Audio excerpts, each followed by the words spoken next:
Doth not even nature itself teach you that if a man have long hair, it is a sin unto him? Nope, it doesn't say that. It says it's a shame unto him. God looks down and he goes, oh boy, what a shame when a man has long hair. Okay, there's an issue of liberty there. A man has long hair, because he's conforming to the world and whatever else.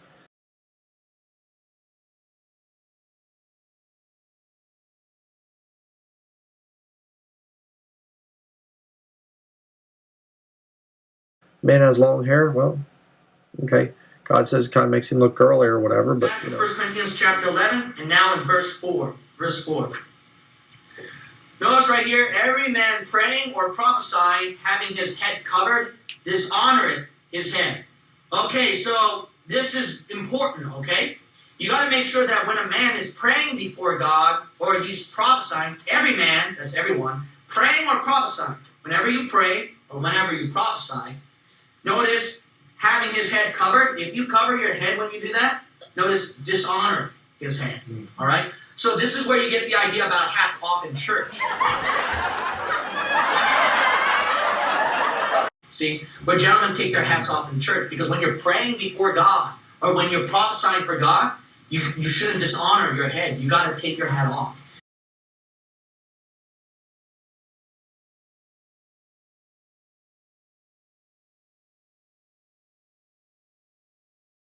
And also what you're going to notice is this, is that when you cover your head, it's going to be talking about long hair. So I don't care if all of these non-denominationals, they love Jesus, and I'm sure they love Jesus. If they got long hair, they're dishonoring God. They're dishonoring their head. You're going to find that out more and more throughout the verse. That verse says if you have your head covered, you dishonor your head when you pray and prophesy. So you should never do that. And when you have your head covered with a hat or with long hair, which we will cover and soon find out, you dishonor. Judging yourselves, is it comely that a woman pray unto God uncovered? It's talking about a physical covering. Doth not even nature itself teach you that if a man have long hair, it is a shame unto him? It's a shame for a man to have long hair. Feminine-looking hair, in other words. But if a woman have long hair, it is a glory to her, for her hair is given her for a covering. You don't have to wear a physical covering.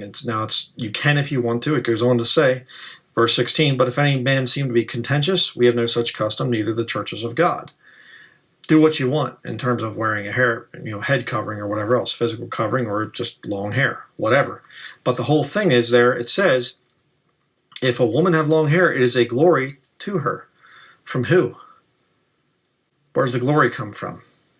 It comes from what men out there in the world perceive. Where does the glory come from? It comes from what men out there in the world perceive.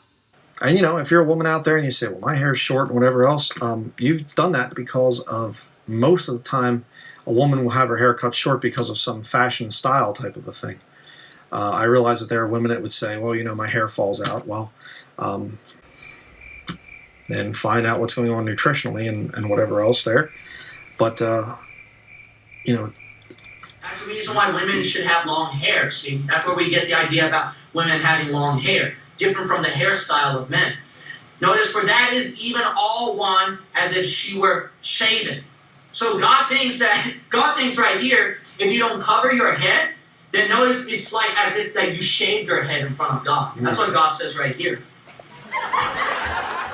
Notice right here that in verse 15, that long hair is proven to be the covering of the head, see? So when God says men uncover their head or cover their head, or women uncover their head or cover their head, it's talking about long hair, not only just putting something on your head. Look at verse 15.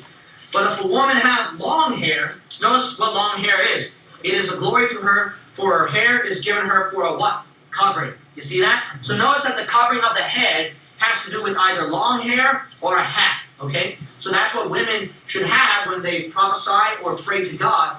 But then the men, they should have their head uncovered. All right, let's look at verse 6.